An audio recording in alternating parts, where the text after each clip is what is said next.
A partir de agora, na Unesp FM, Observatório do Esporte. O programa que dá bola a todas as modalidades esportivas.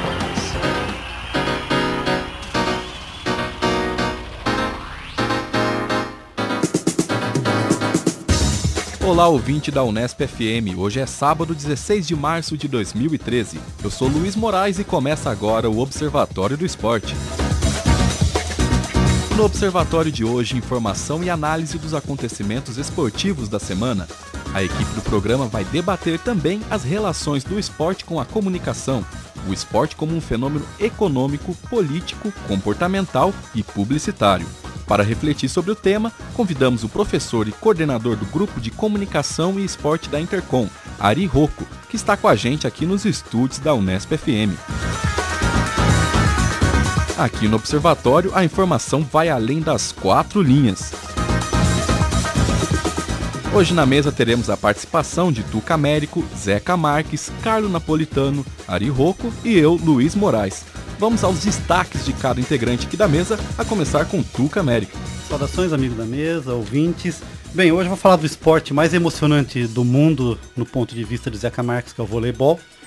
Vou falar sobre algumas notícias etílicas, né, sobre cerveja e publicidade de cerveja nos estádios. E também uma briga e um embate entre a CBF e a Nike. Vamos ouvir os destaques de mais um observador aqui da mesa, Carlo Napolitano. Olá, amigos da mesa, olá, amigos ouvintes. Retornarei hoje aos comentários sobre o desenvolvimento do futebol nos Estados Unidos e também alguns comentários sobre o Wilson Fittipaldi, o Barão, que faleceu no começo da semana. Passo a bola agora para Zeca Marques contar os seus destaques de hoje. Grande abraço aos amigos do Observatório do Esporte. Eu vou falar sobre Liga dos Campeões, numa breve comparação com a Libertadores da América, e sobre as relações entre futebol e Igreja Católica, que nunca estiveram tão próximas como agora com o novo Papa eleito nesta semana. E eu passo a bola aqui para o meu amigo de longa data, Ari José Rocco Júnior, o vulgo Ari Rocco, que está aqui em Bauru para algumas atividades acadêmicas, e aproveitamos a presença dele na cidade para participar do programa. Ari, muito obrigado pela presença, um grande abraço e fique à vontade. Obrigado, Zeca, um abraço aí para os amigos da mesa e para os ouvintes. E o meu destaque, até por ser São Paulino, é uma vaia para o Ney Franco. E você, meu amigo Luiz, quais seus destaques?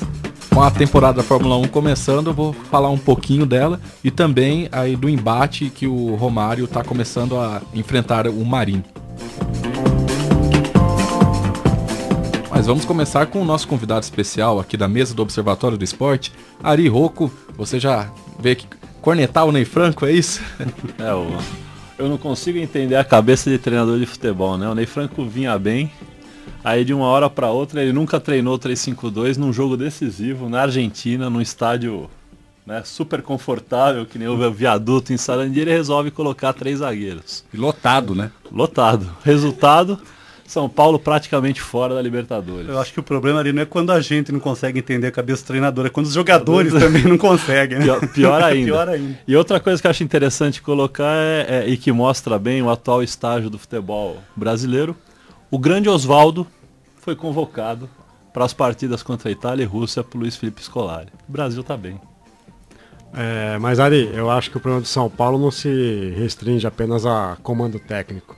Eu acho que tem um problema forte ali na direção e na oposição do São Paulo, que é o que tem feito com que o São Paulo não conquiste nada de expressão já há alguns anos. Quer dizer, conquistou uma Copa Sul-Americana, mas a gente sabe que é um torneio menor. Os corintianos chamam a segunda divisão da Libertadores, a Série B da Libertadores. Mas o Ney Franco, de fato, começou bem. Agora, o estádio do Viaduto, aliás, nós conhecemos. Ari e eu já estivemos no estádio do Viaduto, num grande embate entre Arsenal de Sarandi e Newell's Old Boys.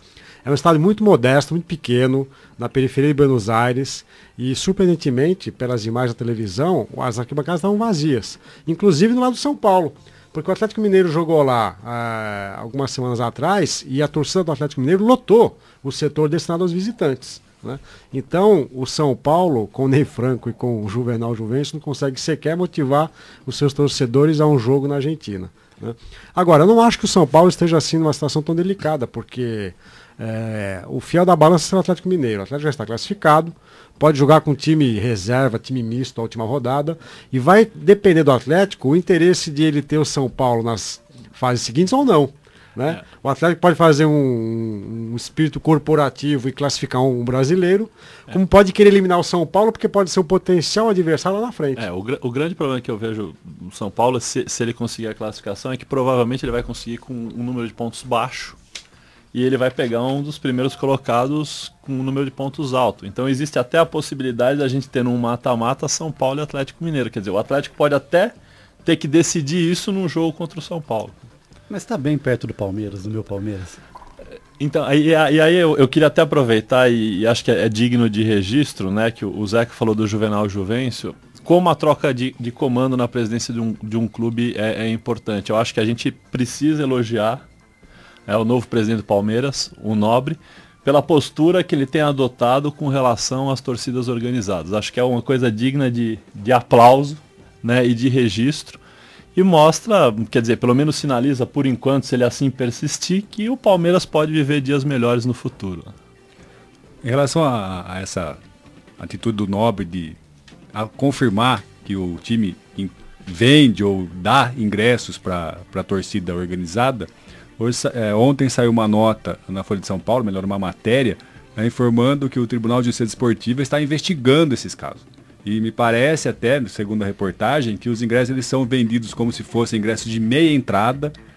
Esse ingresso é repassado para a torcida e que muitos desses ingressos são até revendidos para cambistas, ou seja, talvez a torcida até faça dinheiro, né, até tenha lucro em relação a esses ingressos ganhos da diretoria. Carlão, que em função do episódio do Corinthians na Bolívia, em Oruro, muitos dirigentes, ex-dirigentes do Corinthians vieram a público dizer que não tem vínculo com as torcidas organizadas do Corinthians, o que é uma inverdade.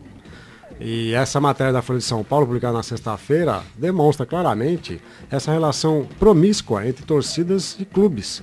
E não é só no Corinthians, no Palmeiras, quer dizer, os principais clubes grandes do país têm essa lavagem de dinheiro, que é a distribuição de ingressos, e não é à toa que os ingressos vão parar tão facilmente também na mão dos cambistas, né? Porque é uma desova completa.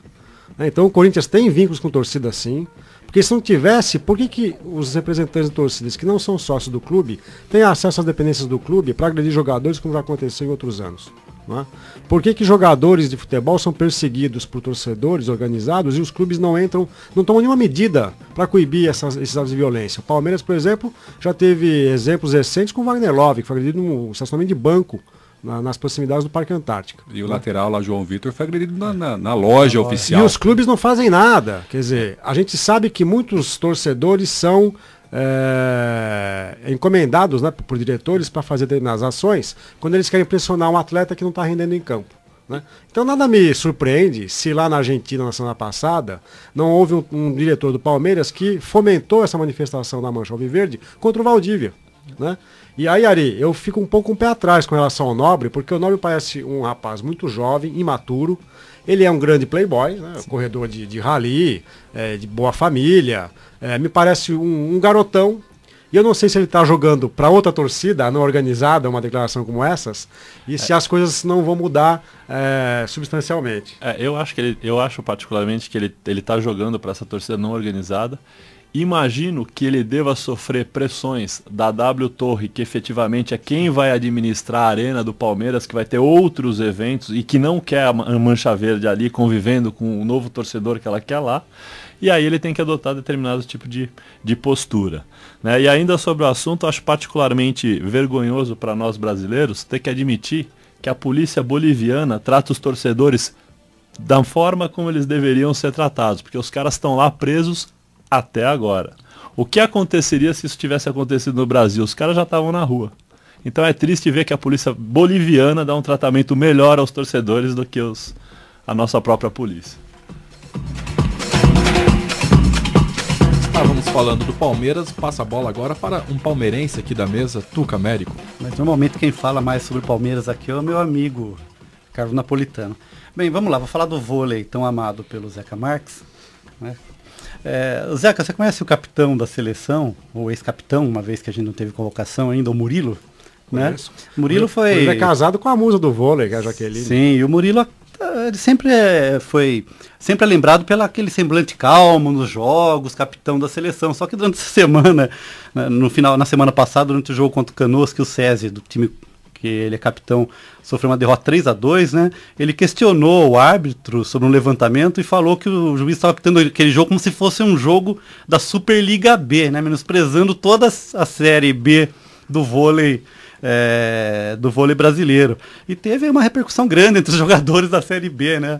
Então ficou uma situação constrangedora. E o Murilo foi eleito o melhor jogador do mundo em 2010, né? Então o que será que aconteceu com o Murilo para mudar essa personalidade que aparentemente o que eu acho é que os torneios nacionais de vôlei, tanto masculino como feminino, ganharam um nível de exposição por força da TV aberta.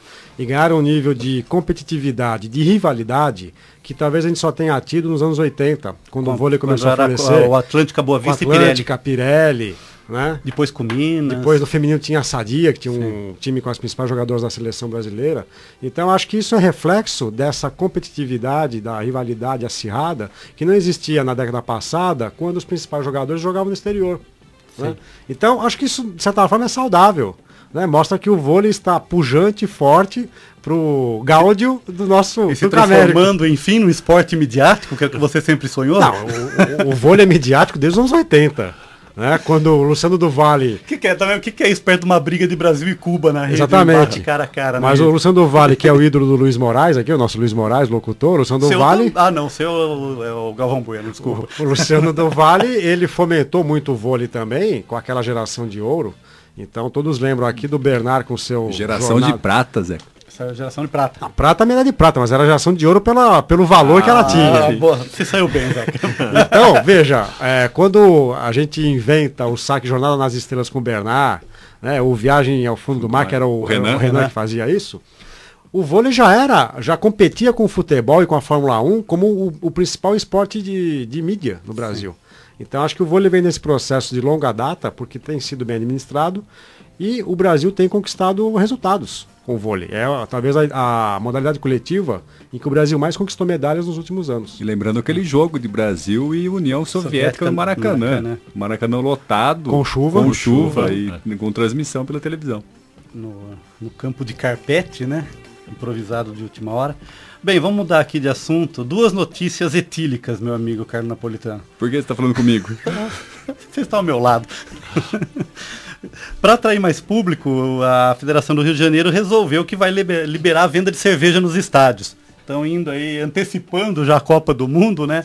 Mas indo na contramão do que prega a CBF, que só cria uma exceção para a FIFA, né? Então, o que acontece é o seguinte, a venda vai ser liberada até 2 horas e 15 minutos antes do jogo. Eu queria entender porque esses 15 minutos deve ter alguma estatística em relação ao consumo, né, absorção de álcool pelo corpo, pelo organismo do torcedor. É que se você considerar que o jogo tem 2 horas, terão passado 4 horas e meia, o torcedor pode voltar para casa, fazer o teste bafômetro que já vai ter metabolizado o álcool. Muito bem, tá certo. Mas pode vender durante o intervalo também, Zé Camargo. Então minha tese caiu. Então pode vender durante o intervalo e está proibida a venda na arquibancada, né, durante o jogo. Então fica aí uma coisa meio estranha, né, porque a CBF veta, mas não veta muito, mas por razões comerciais a Federação Carioca resolveu dar uma força pro torcedor, animar um pouco, até quem sabe o pessoal torça mais e brigue menos, o que eu acho que a teoria vai provar, a prática vai provar o contrário.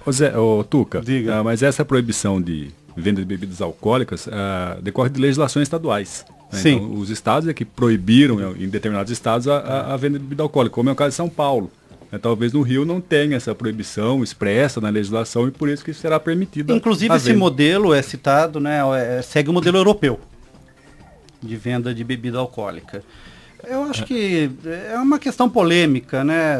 Pessoa pode beber antes, depois pode levar escondido. É interessante mencionar também as excelentes relações comerciais que a maior parte dos clubes brasileiros tem com a grande né, a grande bebida, a grande marca de bebida, né? Ou com a Ambev, com a Ambev do país. Que fez agora o projeto do sócio-torcedor de vários clubes. Né?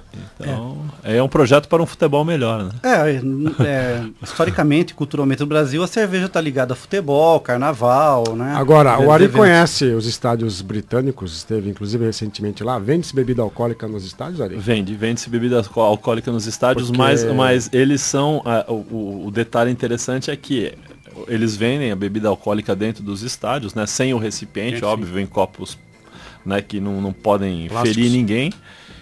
Mas além disso, os estádios são altamente policiados pela segurança interna dos clubes, né? Então não são policiais que o Estado coloca ali para vigiar os torcedores, mas sim pessoas da segurança dos clubes usando aqueles jalecos cintilantes e que não deixam o torcedor se exaltar em nenhum instante. Nas arquibancadas dos Estados europeus não há policiais da Força de Segurança Pública, são policiais privados. Seria o correto. Os policiais da Força Pública, eles ficam dentro de campo e podem dar algum tipo de segurança ao sexteto de arbitragem, agora é sexteto, né? Comissão técnica, mas dentro das arquibancadas é segurança pública.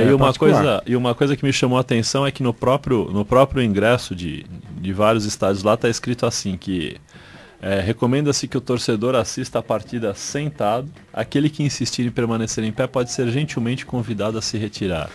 Então, gentileza exemplar. Então isso de alguma forma também tirou a espontaneidade do torcedor, né? Porque o sucesso da Inglaterra é vigiar altamente o seu público. E é válido lembrar também que os jogos no campeonato inglês são um pouco mais cedo para o torcedor não ter tempo de ficar bêbado até o jogo. Não à toa, clássicos geralmente, principalmente Liverpool e Manchester United, são jogos relativamente bem cedos, principalmente comparado aqui no Brasil, que os jogos são 4 horas da tarde, 6h30 no domingo. Tem gente que começa a beber desde as 6 da manhã, desde que acorda. Ou tem gente que não parou, né? O Carlão assistiu uma partida, volto a dizer isso, ano passado, Benfica e Marítimo, né, no maravilhoso Estádio da Luz. E eu me levantei algumas vezes quando a bola chegava perto da lateral, porque eu queria aparecer na televisão. Meus pais viam um jogo aqui no Brasil, eu queria aparecer com uma faixa do Benfica e gritaram pra mim, senta, senta. Quer dizer, eu não podia sequer me levantar quando a bola estava fora de campo na lateral. O cara deve se lembrar que pediu que pela altura do Zé, que ele atrapalhava bastante, né, os torcedores. Podia causar um certo reflexo, né, na câmera, mas tudo bem. Ainda continuando com notícias etílicas, né?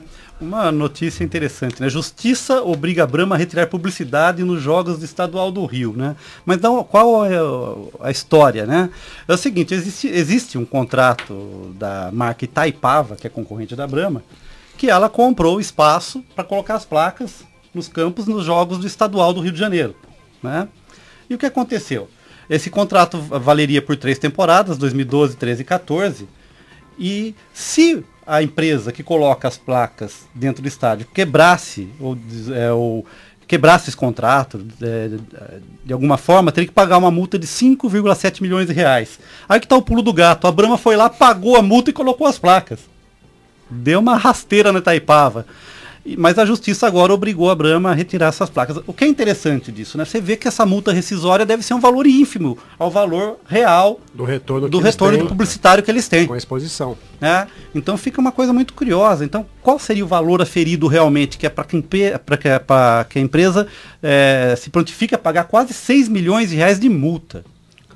Tá falando aí de um dos maiores grupos empresariais do mundo, né? Que é a Ambev. Fazendo um trocadilho, isso para a Ambev é dinheiro de pinga. Dinheiro de pinga, com certeza. Até porque a cerveja está bem carinha, né? Tá? Para fechar aí as questões etílico e publicitárias, vamos para o campo publicitário ainda, continuando um pouco o tema, que a Nike e a CBF estão em ritmo de colisão em relação ao contrato da venda de fornecimento de material esportivo, né? A questão é a seguinte, é lógico, você vai brigar com um tubarão, você acaba sendo mordido, né? Não dá para chutar focinho de tubarão como prega a teoria, né?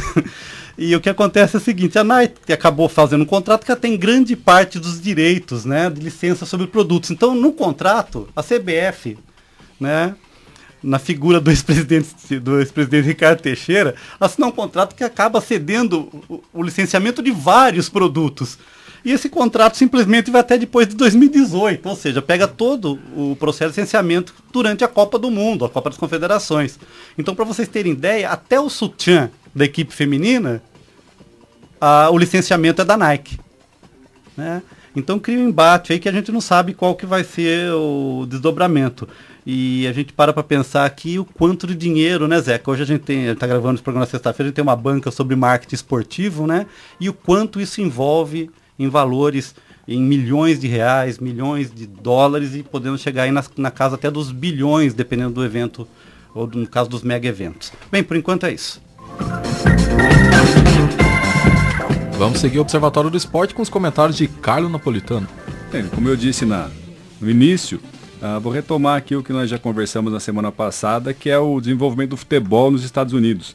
E no sábado passado, a própria Folha de São Paulo divulgou uma matéria de autoria de Fábio Seixas, que é um colunista de Fórmula 1, né, Luiz? Amigo íntimo do Luiz. E ele informou que tem um brasileiro, um empresário, que era dono de uma franquia de escolas de inglês, Wise Up, que foi vendida por um outro grupo também educacional. E esse empresário carioca, Flávio Augusto da Silva, ele comprou um time de futebol nos Estados Unidos, na Flórida. O nome do time é Orlando City. E o valor do investimento por esse brasileiro, gira em torno de 60 a 80 milhões de dólares. E há uma expectativa de que nos próximos 30 anos, só o time de futebol gire uma fortuna de 1,3 bilhões de dólares. Então, que dá uma ideia do mercado que os Estados Unidos têm para o futebol, e que talvez seja um novo Eldorado aí para... É melhor do que ensinar inglês aqui no Brasil, Carlão? Tem uma frase interessante dele aqui. Ele falou que antes de montar a escola de inglês, ele não sabia inglês. E perguntaram se ele entende de futebol. Ele falou que ele joga uma peladinha no final de semana. Então, o problema não é esse, né? Não é saber gestão. Inglês, saber futebol, é ter uma boa gestão. E como ele é um empresário de sucesso, novo, com 41 anos de idade, talvez ele possa desenvolver o futebol lá nos Estados Unidos também. Podemos abrir uma franquia em Boston, né? O que você acha? É muito frio. É muito frio. Vamos para Califórnia, então. Vamos para Los Angeles. Lá pode ser um beach soccer, então. O fato é que o futebol nos Estados Unidos parece que tá tendo aí um novo renascimento, né? Então, com o Beckham que jogou lá no LA Galaxy, e aí também parece uma outra notícia interessante, que quem está retomando as atividades é o Cosmos de Nova York. Né? O Carlão falou comentamos na semana passada. Onde o Pelé... Agora, para ser uma liga de verdade, ela não pode ficar com jogadores em fim de carreira. Né? O Juninho Pernambucano foi jogar na Liga Americana. O Beckham jogava lá, mas parecia que ele estava passando férias nos Estados Unidos. Então você acha que o Campeonato Brasileiro está falido? Não, o brasileiro não, mas a Liga Americana é uma liga... Então, Zé, mas aí eu acho que assim, pelo que eu conheço do esporte norte-americano, parece que a preocupação deles não é nem com a competitividade do evento. Exatamente. Eles estão muito mais preocupados com a questão do entretenimento. Então, acho que nessa mesma reportagem aí do Fábio Seixas, parece que ele fala que a média ou uma outra que eu vi no UOL, não lembro se ontem, ele falou que a média de público dos jogos da Major League Soccer estão subindo. Marca do brasileiro. Tem aqui, essa reportagem fala de números. 18.800 torcedores por jogo, enquanto no Campeonato Brasileiro 2002 foi de 12.900. Porque o norte-americano, em geral, nas grandes ligas, tem um relacionamento com o esporte que é um pouco diferente daquilo que a gente está acostumado, né? O lance da competitividade lá perde muito espaço para o entretenimento. Sim. Então, se vender hot dog, tá tudo certo. Se puder fazer churrasco no estacionamento, tá fechado. Fechou. Barbecue, tudo. E um outro dado interessante é o aumento da audiência, que saiu da TV fechada e foi para a TV aberta. Quem detinha os direitos de transmissão era a Fox e agora foi para a NBC. E houve um aumento de 80% na audiência da NBC na transmissão aberta. Então isso é interessante. E parece que o empresário aqui é ousado, que ele promete levar um grande astro brasileiro para jogar no time dele, e para junho... Luiz Fabiano. Pode ser, o Lúcio. Vá com Deus. E um amistoso com o Fluminense, né, que é o atual campeão brasileiro. Então vai levar o Fred. O que eu acho engraçado é que... Vamos ver o que acontece, né? Eu sempre sou um pouco reticente com essas... Como o Ari falou, é uma liga mais focada no entretenimento e na busca do lucro, né, do que uma preocupação em fomentar o futebol e fazer dos Estados Unidos uma potência no futebol. Os Estados Unidos tem uma vantagem que vai para toda a Copa do Mundo, porque ele participa das eliminatórias da CONCACAF, que tem 2 vagas, e ele e o México, os Estados Unidos e o México, sempre acabam monopolizando as presenças das equipes da região na Copa do Mundo. Que nós comentamos semana passada, Ari, que provavelmente numa das próximas Libertadores terá um time norte-americano. Sem dúvida nenhuma. Agora, esse projeto, ainda mais sendo no estado da Flórida, né, em Orlando.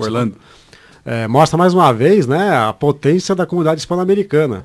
A comunidade hispano-americana, que foi o diferencial para a nova eleição do presidente Obama, né? Vejam que ela está fomentando agora o soccer nos Estados Unidos. Daqui uns dias aparece o Obama com a camisa de algum time. Ou jogando, né? Ou jogando. Ele é um atleta. E o meu segundo comentário da semana é sobre o falecimento do Wilson Fittipaldi, um precursor no radialismo esportivo, e que, para quem não conhece, era o pai do Emerson Fittipaldi, campeão da Fórmula 1, avô do Christian Fittipaldi, pai do Emerson e do Wilson. E do Wilson Fittipaldi, 2 pilotos de Fórmula 1. E 3. E bisavô de um garoto aí que está começando a correr, que correu na NASCAR no ano passado e parece que teve uma boa performance, Luiz. O Pietro Fittipaldi, que com 14, 15 anos já foi correr nas categorias bem menores da NASCAR, categorias regionais, que é basicamente em uma cidade ou outra as corridas, mas que foi um dos melhores iniciantes. E isso é bom porque o Nelsinho Piquet, quando foi para a NASCAR, mesmo caindo na supostamente terceira divisão, a Truck Series sofreu muito no começo para processo de adaptação. O Pietro Fittipaldi já começou bem nas categorias de base, vai evoluindo aos poucos. Daqui a 5, 6 anos já pode surgir aí nas principais categorias, no Nationwide, na Truck Series mesmo. Uma sugestão, você falou que ele foi um dos melhores iniciantes, acho que o Rubinho devia fazer um estágio com ele, né? O Rubinho, realmente essa ideia de iniciante, nem na Stock Car, nem na Fórmula 1 de ano passado, já tá dando para ele. E a nota interessante é que ele é um pioneiro nas transmissões de radialismo esportivo. Ele transmitiu uma corrida de Fórmula 1 na Itália em 1949. A idade que ele morreu? Grand Prix de Bari. GP de Bari. Ele morreu com 92 anos. E também um marco interessante na carreira como radialista esportivo foi a narração do próprio Wilson Fittipaldi da vitória do Campeonato Mundial em 1972 do seu filho, o Emerson Fittipaldi.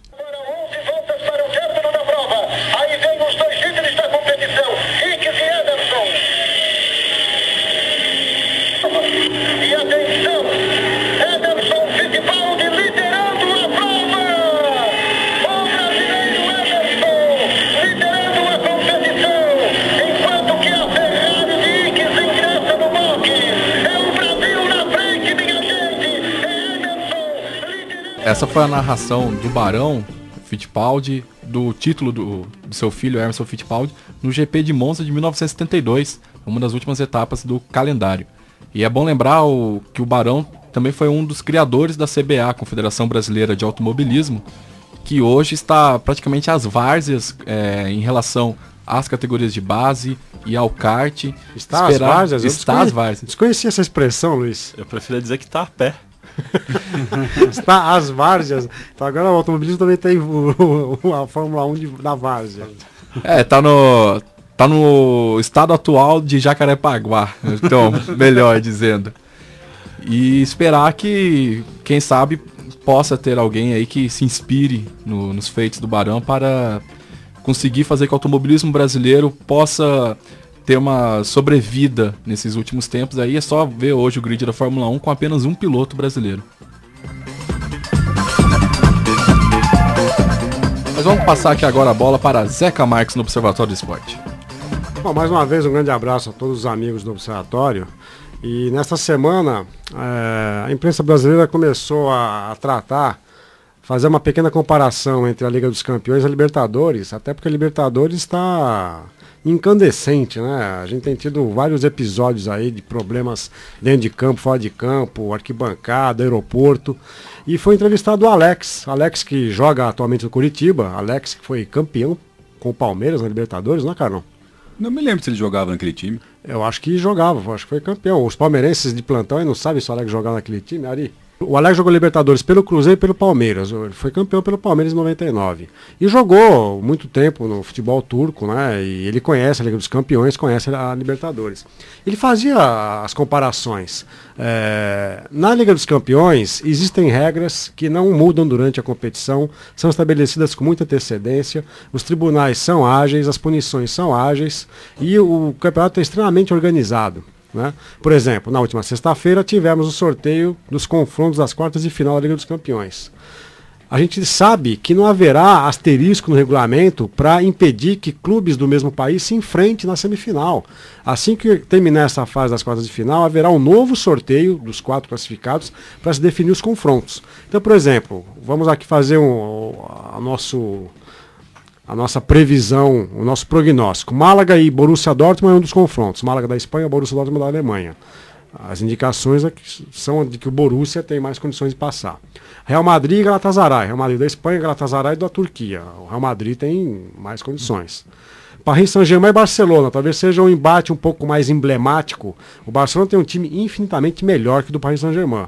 Mas em função dos novos petrodólares, né?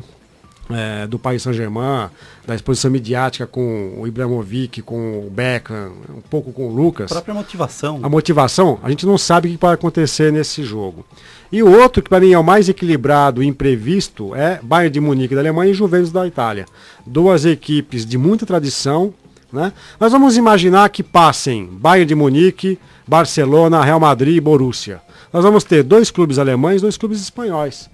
E nada impede que os clubes do mesmo país se enfrentem numa semifinal. Aqui na Libertadores todos sabem que quando a gente chega nessa fase tem um asterisco no regulamento, que impede que 2 clubes disputem uma finalíssima, então eles são obrigados a jogar antes. Pode acontecer o contrário na Liga dos Campeões. Real Madrid e Barcelona fazerem a final, ou então o Bayern e o Borussia, quer dizer, nada impede que 2 equipes façam a final. O que já aconteceu em outros anos, inclusive. Outra coisa, né, Zé? Então, que nem, por exemplo, a final da Champions League. Todo mundo já sabe onde vai ser há muito tempo. Com antecedência. Vamos imaginar que o Arsenal de Sarandi, né, com uma excelente performance, chega à final da Libertadores. Na semana do jogo ninguém sabe onde vai ser o jogo, porque o estádio não comporta os 40 mil lugares e onde vai ser?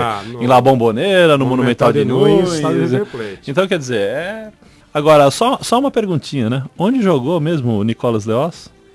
Platini jogou aonde? Todo mundo sabe? Não sei. Aí já mostra um pouco a diferença.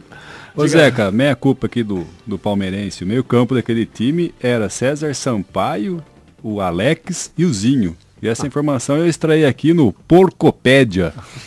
Então veja só, eu falo que o Alex foi campeão da Libertadores, os palmeirenses ficam em dúvida, quer dizer, então é um título que não foi marcante para vocês. Né? Fico agora estupefato diante disso. Agora, o nosso Gabriel Cortez, nosso solerte produtor, acenou de fora do aquário dizendo que sim, Alex estava no time campeão da Libertadores. O título mais importante foi a Copa do Brasil no passado, com o centroavante Betinho. Ah, perfeito. Bom, mas enfim, aí a gente vê as punições dos tribunais, né? Enquanto os tribunais da Conmebol punem o Corinthians e depois a punição que vale um jogo. O São Paulo, que eu defendi aqui o ano passado, deveria ficar um semestre suspenso de mandar jogos no seu estádio, nas competições continentais. Teve um jogo, né? Ele saiu do Morumbi para jogar no Pacaembu. Que punição é essa? Né? Enfim, eu acho que os nossos tribunais ainda eles estão muito aquém daquilo que pode significar uma justiça desportiva. O que acontece também na nossa justiça comum, porque a gente vê uma série de crimes que acontecem no país e os condenados acabam conseguindo penas pequenas, com os efeitos de diminuição de pena. Às vezes um homicida fica 4, 5 anos preso e depois volta ao convívio da sociedade. A única virtude dos tribunais esportivos é a velocidade com que eles julgam os casos. Exatamente. Agora, só para falar essa questão da comparação, né, das competições da UEFA e da Conmebol, é curioso lembrar que nessa última quinta-feira houve o jogo Internacional e Tottenham e a desclassificação da Inter foi injusta por um critério mas que atrapalha o time da casa. Essa regra tem décadas de existência. Todo mundo sabe que jogar o segundo jogo em casa, há o risco de, havendo prorrogação, um gol valer muito mais do que se o jogo fosse no campo do adversário. Mas veja, essa regra está estabelecida. Esse é o encanto da Liga dos Campeões. Né? Porque na Libertadores, inclusive, na final não tem o critério do gol fora. Né?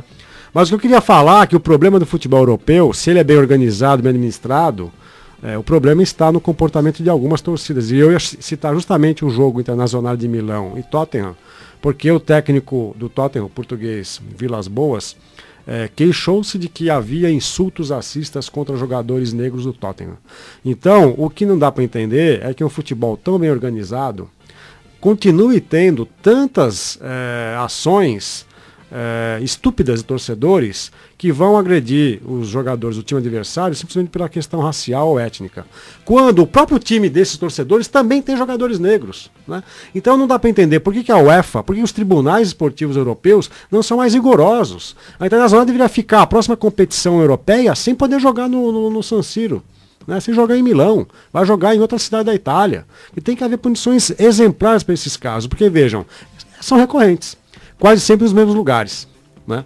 Então eu acho que as comparações elas são necessárias, mas é preciso também mostrar aquilo que o futebol europeu não conseguiu equacionar até hoje, né? Por falar em Europa e futebol, né, nós tivemos na última semana a eleição do novo Papa no conclave no Vaticano. E todos já sabem que o novo Papa é o primeiro Papa sul-americano da história, Jorge Mário Bergoglio. Tá boa a pronúncia, Tucamérico? Não muito portenha, mas tá boa.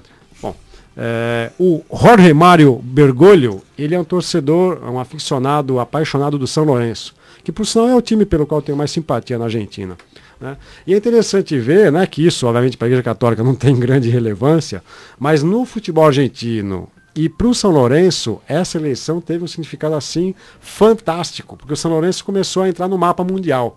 São Lourenço, que é uma equipe grande da Argentina, mas uma equipe com poucas conquistas, né? Mas uma equipe muito simpática e tem agora abençoada, né? Agora abençoada. E é uma equipe que tem um problema sério, porque o seu estádio, o estádio gasômetro... Novo gasômetro. Não, mas tinha o gasômetro que teve um problema imobiliário, foi vendido para uma rede de supermercados, né? E eles perderam o estádio, caíram para a segunda divisão e depois tiveram que erguer o novo estádio, que é o novo gasômetro. E agora eles têm um projeto ali que vai recuperar a área do estádio original. Talvez eles readquiram a sua casa, né? E eles contam agora com as bênçãos papais do Tucamérico para poder voltar a ser o São Lourenço de outras eras. Mas enfim, por enquanto é isso. Algumas questões aí que acho que nunca a religião e o futebol estiveram tão próximos no futebol sul-americano. E é gozado, né, Zeca? Porque a Argentina vai se tornar um país mais complicado ainda, porque as implicações entre futebol e política já são muito fortes. Agora vai virar um registro. Futebol, política. E o detalhe interessante é que talvez o último grande brasileiro de destaque na Argentina foi o atleta de Cristo Silas, que foi campeão pelo São Lourenço. O Papa, logo que ele foi eleito, saiu a notícia de que ele tinha sido um colaborador da ditadura argentina, né, uma denúncia grave, mas uma denúncia que tem sido desmentida. Mas enfim, fiquemos atentos. E eu acho que no caso a Igreja Católica ter um Papa sul-americano é algo que pode reverberar inclusive para a realidade nossa aqui do Mercosul e da política do Mercosul. Vamos ficar aí atentos para ver o que vai acontecer. Em relação a essa questão da relação Igreja Católica e ditadura na Argentina, a Argentina é um país que ela vive muito ainda na sombra dessa repressão, da ditadura. Então tem coisas que se manifestam na cultura argentina que são improváveis de acontecer aqui. Um exemplo simples para vocês terem ideia. O tempo que eu fiquei na Argentina, teve lá o show do Roger Waters, o The Wall, do antigo álbum do Pink Floyd. No Brasil foram 3 shows, um no Rio de Janeiro, um em Porto Alegre, outro em São Paulo. Lá 9, né? E lá em Buenos Aires foram 9 shows com um público estimado de 500 mil pessoas. Inclusive um uso político da Cristina Kirchner em cima da figura do Roger Waters. Por quê? Porque é um disco que foi lançado no contexto da repressão e isso é muito forte. Aqui ainda no Brasil é o contrário, né, Tucamérico? A relação da Igreja Católica com a ditadura é justamente uma relação de oposição, de resistência, de proteção. Né? De proteção, né? De um grande combate à repressão. O que respingou sobre a figura do Papa Francisco é essa relação meio problemática entre a Igreja Católica, favorecendo em alguns aspectos, pelo que eu sei pouco da história, não foi um favorecimento, mas uma não mobilização em favor da esquerda, que realmente aconteceu. Então isso acaba respingando um pouco na figura do Papa. Mas eu ouvi, não lembro exatamente quem falando que na realidade essa história de que ele de alguma forma, né, tenha sido conivente com a ditadura, aí no caso de dois padres jesuítas lá, Foi notícia plantada do governo da Cristina Kirchner, com quem ele não tem relações nem um pouco amistosas, o que para ele é uma credencial. Mas ela já tá tirando uma casquinha. Uma casquinha, obrigado pelo termo, cara. Uma casquinha porque ela já falou que vai estar presente lá no... Ela é populista, né? Numa escola que se prolifera pela América Latina, né? O Chaves e outros aí que a gente conhece. Não vai perder essa chance.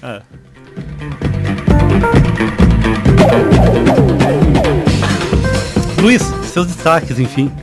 Bom, já que foi mencionada a ditadura argentina, a ditadura brasileira, nesta semana o Romário fez um pronunciamento, um discurso na Câmara dos Deputados, justamente em relação ao José Maria Marinho, atual presidente da CBF, com quem ele até tinha uma relação mais cordial desde a posse do Marinho, pois o Romário era um dos principais opositores ao ex-presidente Ricardo Teixeira, e agora ele está começando a criticar algumas coisas do Marinho, principalmente no passado, e ele foi mais direto ao ponto em relação à morte do jornalista Vladimir Herzog, que era diretor da TV Cultura, e ele pediu explicações, né, sobre o acontecimento, porque uma semana antes do suicídio, entre aspas, de Vladimir Herzog, que todo mundo sabe, foi comprovado que foi uma farsa, uma semana antes, o José Maria Marinho havia criticado publicamente o Vladimir Herzog. E a TV Cultura, onde ele trabalhava. E a TV Cultura. E o Romário agora está pedindo esclarecimentos sobre esse caso. O José Maria Marinho utilizou o site da CBF para se defender, dizendo que não tem nada a ver com isso, que são coisas, apenas especulações.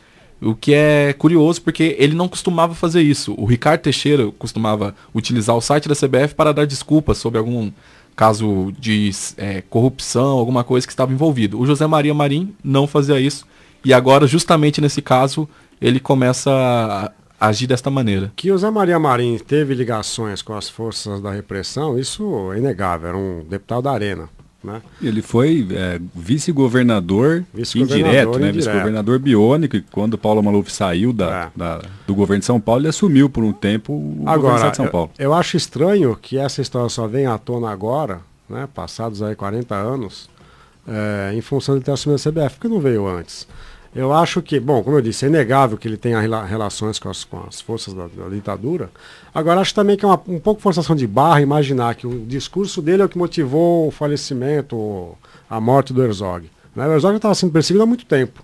Talvez o discurso dele na Assembleia tenha sido a gota d'água, e não é de uma hora para outra que a polícia agia nesse sentido. Quer dizer, o Herzog já estava fichado há muito tempo, então não acho que o Marinho tenha sido a gota d'água. Agora, eu acho que o Marinho certamente tem um passado que não alivia muito a sua posição política no país. Ô Zeca, talvez esse assunto tenha voltado à tona, né, porque a Justiça autorizou a mudança no atestado de óbito da morte do Herzog, que antes estava suicídio, agora autorizou a mudança para uma outra causa de morte, e não o suicídio, que todo mundo sabe que não aconteceu, como o Luiz já comentou. Então talvez isso tenha motivado até esse retorno a esse assunto.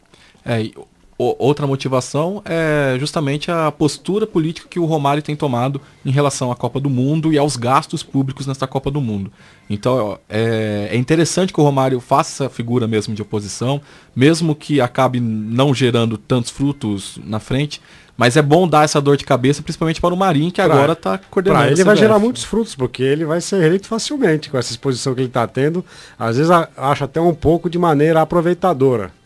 Sim, isso também.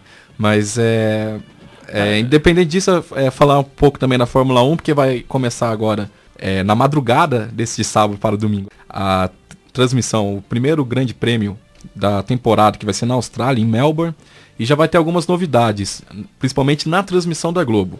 Essa transferência do Rubens Barrichello para a Stock Car, saindo da Fórmula Indy, não foi apenas pela categoria brasileira, e sim também porque ele vai começar a comentar as corridas ao lado do Galvão Bueno e do Luciano Burti, no lugar do Reginaldo Leme. O Reginaldo Leme ainda vai comentar algumas corridas, como essa mesmo de Melbourne, a próxima na Malásia, em Sepang, mas vai revezar com o Rubens Barrichello. Quem vai ser fixo é o Luciano Burti, exceto quando for ter corrida da Stock Car, como é neste final de semana, e aí ele não vai poder comparecer. Quem vai chegar primeiro, Luciano ou Barrichello?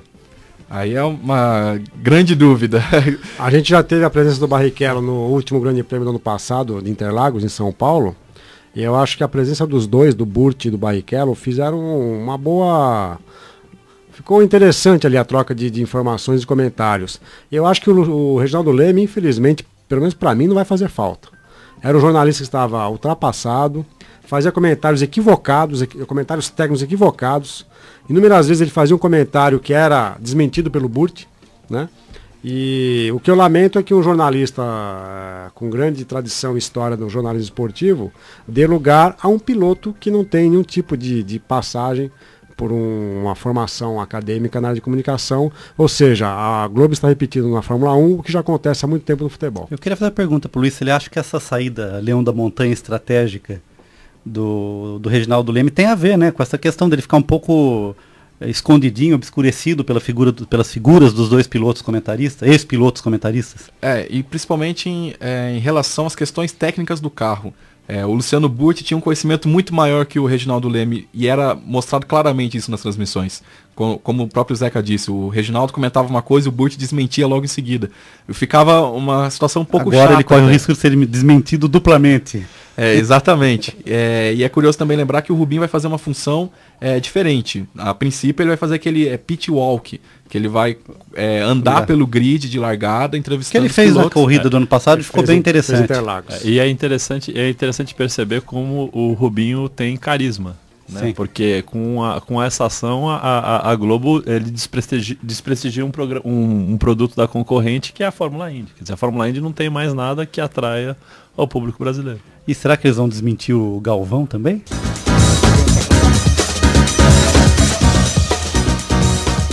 Agora o Observatório do Esporte vai aproveitar a visita do coordenador do Grupo de Comunicação e Esporte da Intercom, o professor Ari Rocco, para divulgar o evento e conversar sobre os rumos da pesquisa em comunicação e esportes.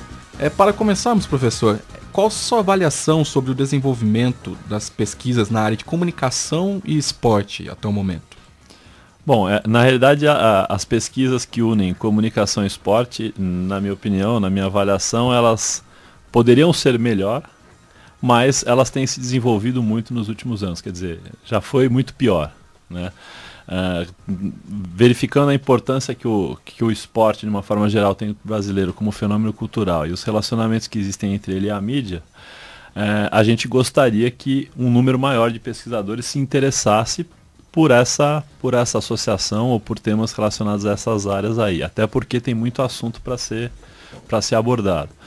Porém, por outro lado, é inegável que a área vem crescendo e vem se desenvolvendo do ponto de vista acadêmico, né? Durante muito tempo, quem pesquisava as relações de comunicação e esporte era meio marginalizado na academia. Hoje parece que isso se perdeu um pouco, até pelo fato do esporte ter adquirido aí uma importância social, cultural e até econômica na vida do país, passou a ser tema de pesquisa que começou a interessar um número maior de pesquisadores. Então, na minha avaliação, poderia ser melhor, mas já foi pior. Entre essas pesquisas que estão começando a existir, o que os estudiosos da área de esportes têm buscado? Bom, uma área que tem crescido muito, até para desgosto do Zeca Marques, são as relações entre esporte e economia, né? O quanto que a sociedade de consumo se apropria do esporte, né, para fazer com que as pessoas verdadeiramente tenham interesse por produtos, marcas, etc. e tal. Então, particularmente hoje eu vejo que essa é a área que mais se desenvolve. Você citou também as que não foram abordadas e que seriam interessantes. Em que área se encaixaria isso? Não, na realidade a gente sempre teve, e volto a dizer, não na quantidade que a gente gostaria, trabalhos que procurassem de uma forma relacionar o esporte, o desenvolvimento do esporte, mais especificamente do futebol, com a sociedade brasileira, com os vários aspectos da sociedade, né? Questões como o racismo, o papel cultural do futebol, quanto que o futebol contribuiu ou contribui ainda para a construção da identidade cultural do brasileiro. Então, a maior parte dos trabalhos que a gente tinha até então versavam sobre essa área e também sobre alguns fenômenos mais específicos, como a violência das torcidas organizadas, etc. Então, sempre aconteceram trabalhos nessa área, né? E hoje a gente vê se desenvolver aqueles que procuram, de uma certa forma, relacionar o esporte com economia, com o mercado, com a administração empresarial. Mas existem N outras relações que poderiam eventualmente ser abordadas, questões estéticas do esporte e que ficam à margem aí porque o esporte, de uma forma geral, acaba não atraindo esses pesquisadores por todo aquele problema que eu coloquei antes, que havia da academia, de uma certa forma, não dar ao esporte o seu devido valor, coisa que agora vem se modificando. E como está sendo a relação dessas pesquisas da área esportiva com a prática e o dia a dia dos atletas e dos profissionais na mídia? Então, aí a gente ainda sofre alguns problemas, porque, né, em geral, né, o mercado, principalmente a mídia, os profissionais que estão na mídia e os profissionais que estão, por exemplo, nos clubes de futebol, eles têm sim a tendência de não valorizar aquilo que a academia discute. Né? Então eles ficam. No nível do esporte há um distanciamento muito grande entre a academia e o mercado. Bem, eu sinto, Ari, que tem uma distância. A gente percebe que uma grande parte das pesquisas, das investigações na área do esporte, como você falou, pode chamar entre economia política do esporte, né, alguma coisa nesse sentido. Marketing esportivo. Marketing esportivo. Gestão no esporte. Gestão no esporte. E muito baseado ainda na antropologia, na sociologia. E falta, acho, um pouco também, nos cursos de comunicação, essa coisa voltada para a linguagem que você acabou de apontar. Então são poucos trabalhos que eu conheço na área da narrativa esportiva, no desenvolvimento de gêneros e formatos de programas esportivos. Eu só tenho uma pequena discordância, Tuca. Eu acho que os trabalhos de marketing esportivo, de economia do esporte, não bebem na antropologia. São trabalhos que têm mais a ver... Não, eu não falei isso, Zé, que eu falei que são coisas distintas, mas que as pesquisas seguem nessas Porque linhas essas distintas. pesquisas têm mais a ver com as ferramentas da administração, da gestão. Sim. Né? Agora, algumas coisas que o Ari falou interessantes. Primeiro, o esporte na academia foi, durante décadas, menosprezado, porque sempre associaram o esporte, né, numa visão neomarxista, a manipulação das massas, ópio do povo, alienação, uma atividade que, de certa forma, reconhece e valoriza a competição e o capitalismo, né? Então, essa visão, às vezes um pouco estreita, ela obliterou o surgimento de pesquisas sobre futebol na academia brasileira. E a gente tem que destacar, né? Começou no Rio de Janeiro um movimento cujo principal nome é o Roberto da Mata, que procurou entender que o futebol é tudo isso, mas também é muita outra coisa. E ele começou a destacar as relações culturais que existem entre o futebol e a sociedade brasileira, a sociedade de outros países, de uma maneira muito original. Aí depois, o Rio de Janeiro, durante muito tempo, foi o centro em que essas pesquisas se desenvolveram com mais qualidade, né? O Ari citou a questão da violência no esporte. Outro pesquisador reconhecido lá é o Maurício Murad, que tem inúmeros artigos sobre a questão do comportamento do torcedor, né? E ultimamente, né, você até citou uma matéria que foi publicada no Estadão há 15 dias, há alguns grupos que debatem o esporte na academia brasileira e poucos de comunicação. Sim. Nós temos o GCF aqui na Unesp, mas o GCF é um dos poucos. E eu acho que o mundo da comunicação, que tem o esporte como uma das principais atividades que gera patrocinadores, anunciantes para as transmissões esportivas, você mesmo defende que o futuro da TV digital é a transmissão ao vivo de eventos esportivos, né? O mundo da comunicação não conseguiu ainda se dar conta da importância que o esporte tem para que ele possa ser refletido de maneira crítica, né? E a academia é o grande espaço para essa reflexão. E aí fica esse divórcio. O pessoal do mercado não está nem aí porque a academia pensa e reflete, até porque a academia, quando faz um trabalho sério, é um trabalho crítico, é um pouco até apocalíptico com relação às práticas do mercado, e quem está no mercado não está muito preocupado. E o monopólio da discussão sobre futebol também, né? Eu fiz uma pergunta para o Gastaldo, o primeiro nome Gastaldo? Edson Gastaldo, num evento no Rio de Janeiro, se a importância do futebol, foi uma resposta até estranha, porque ele falou que na verdade não discute futebol, porque, segundo uma autora que eu não me recordo agora, no futebol só existem dois esportes, o futebol e o da moda. Mas não quer dizer que o da moda não seja objeto de estudo também, né? Então a gente dificilmente vê estudo sobre automobilismo, sobre esportes olímpicos. Então, mas isso é interessante, e eu tenho percebido um pouco agora pela minha experiência, que parece meio que paradoxal, mas as pessoas que de uma certa forma trabalham a sociologia do esporte, a antropologia do esporte, todas elas se voltam mais ao futebol, porque inegavelmente é aquele que melhor retrata, né, todo esse aspecto cultural aí da formação da identidade do brasileiro, por tudo que já aconteceu na história do futebol. Agora, as pessoas que vão trabalhar gestão, marketing do esporte, essas coisas, elas têm uma visão um pouco mais, vamos dizer assim, multiesportiva, né? Verificando outras possibilidades de negócio que não aquela só do futebol. Porque as possibilidades estão nos outros esportes, né? Estão no futebol também, mas tem possibilidade e potencial em outros esportes. Até porque eles acabam enxergando as outras modalidades esportivas como produtos, né? Então são produtos diferentes para segmentos de mercados diferentes. Zeca, eu queria fazer uma pergunta pro Ari, mas antes eu queria que você explicasse, né? O ano passado, em 2012, o grande evento da comunicação no Brasil, com a Intercom, teve como tema principal o esporte na idade mídia, se eu não me engano. Então, antes de perguntar qual o resultado desse evento em relação às pesquisas de comunicação e esporte, eu queria que você explicasse o que é a Intercom, como ela funciona um pouquinho. A Intercom é a Sociedade Brasileira de Estudos Interdisciplinares da Comunicação, é uma entidade sem fins lucrativos que foi criada em 1977 por uma série de pesquisadores, a maior parte deles de São Paulo, e que tinha a ideia de criar uma associação em que os estudos de comunicação pudessem ter lugar a partir de uma visão interdisciplinar, né? Então, o principal nome aí da Intercom nessa época é o professor José Marques de Mello, é o presidente de honra da entidade. E a Intercom, nesses 35 anos completados no último mês de dezembro, passou a ser a entidade talvez mais plural, mais abrangente da comunicação no país, porque existem outras, né? Todas têm o seu mérito, mas a Intercom é aquela que congrega desde o aluno da graduação até o pós-doutor, né? E poucas entidades têm esse leque de possibilidades de participação dos pesquisadores em comunicação no Brasil. A Intercom faz um evento anual sempre na Semana da Pátria, em setembro. Este ano o evento anual acontece em Manaus, na Universidade Federal da Amazônia, entre 4 e 7 de setembro. Só que no primeiro semestre a Intercom organiza encontros regionais em cada região do país. E o encontro Sudeste, por coincidência, será aqui em Bauru, na FAAC, numa organização dos professores que atuam nos cursos de comunicação.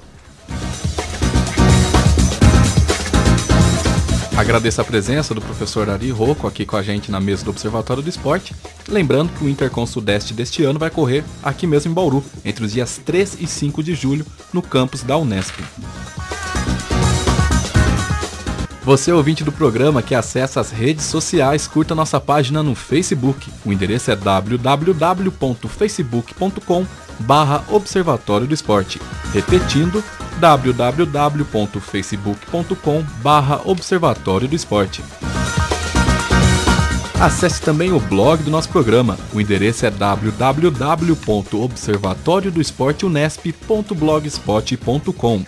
Repetindo, www.observatoriodoesporteunesp.blogspot.com.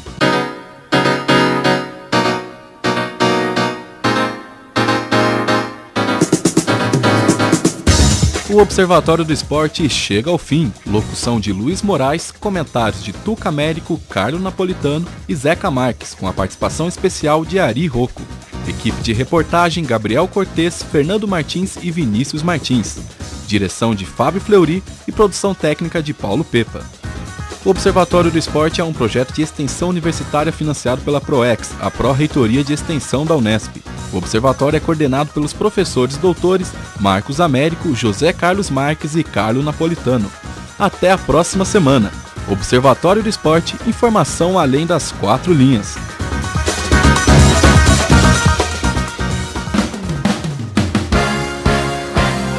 A Unesp FM apresentou Observatório do Esporte, o programa que dá bola a todas as modalidades esportivas.